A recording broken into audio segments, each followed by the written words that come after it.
আসসালামু আলাইকুম সুপ্রিয় দেশবাসী। বহুদিন পর বাংলাদেশ সরকার একটা বলিষ্ঠ পদক্ষেপ নিয়েছে।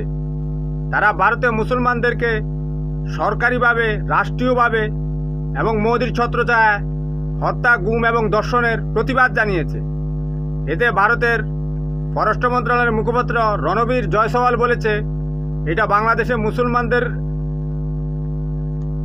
নাকি একটা চালাকি, কারণ বাংলাদেশে সংখ্যালঘু নির্যাতন হচ্ছে সেটা ঢেকে দেওয়ার জন্যই নাকি বাংলাদেশ এ মন্তব্য করেছে।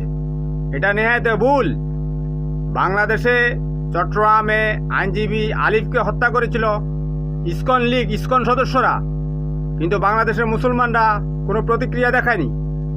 এরকম যদি ভারতে কোনো হিন্দুকে মুসলমানরা হত্যা করত, ভারতে মুসলমানদের উপর গণহত্যা শুরু হয়ে যেত, দাঙ্গা লেগে যেত।